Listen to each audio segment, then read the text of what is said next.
This video is a general introduction on how the IELTS writing test is marked. The IELTS test is made up of 4 sections, which are usually taken on the same day. Each section focuses on one skill: listening, reading, writing, or speaking. This video is the first in a series about the writing test. These videos will provide you with some information about what to expect in the test and how it's marked. Watching these videos will help you prepare for the test. By the end, you will know what to expect, so you will feel more confident when you take the test. There are 2 main types of IELTS tests: IELTS Academic and IELTS General Training. The writing tests are different, so before booking your IELTS test, it's important to find out which one is the right test for your needs. You can find out more about this on the IELTS website. Let's have a closer look at the writing test. The test lasts for about 1 hour in total. Within this time, you're asked to complete 2 writing tasks, Task 1 and Task 2. For Task 1, you're asked to write at least 150 words. This is the shorter of the 2 tasks, so it's best to spend no more than 20 minutes on it. For Task 2, you're asked to write at least 250 words, so it's best to spend about 40 minutes on this task. Task 1 is worth 1/3 of your overall mark for writing. Task 2 is worth 2/3. That's why it's important to allow more time for Task 2. Let's have a look at these 2 different tests, starting with IELTS Academic. In Task 1 of IELTS Academic, you'll be presented with visual items. These can be statistical in nature, such as graphs, charts, or tables. But they can also be images, such as process diagrams, maps, or plans.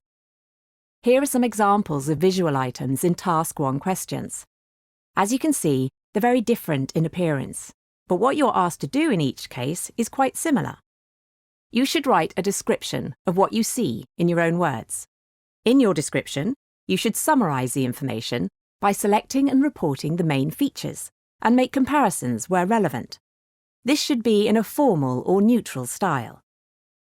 For Task 2, you'll be asked to write an essay. This essay will be in response to a point of view, an argument, or a problem. In IELTS Academic, your essay should be written in an academic or semi-formal style. You don't need to have specialist knowledge to answer this question. You can support your point of view with relevant examples from your own knowledge or experience. Let's now look at IELTS General Training.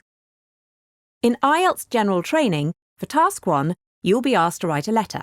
You'll be given a situation, and depending on that situation, you may need to write a personal letter, for example, a letter to a friend, or a semi-formal letter, for example, a letter to your manager, or a formal letter. That is a letter to someone you don't know personally. For the second writing task, you'll be asked to write an essay, the same as in the IELTS Academic Writing Test.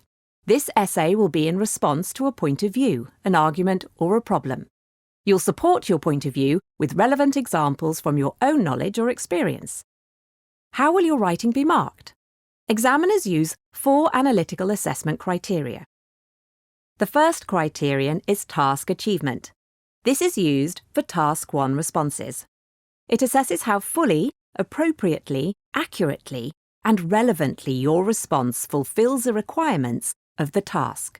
It also assesses how appropriate the format is. Task response is used for Task 2 responses.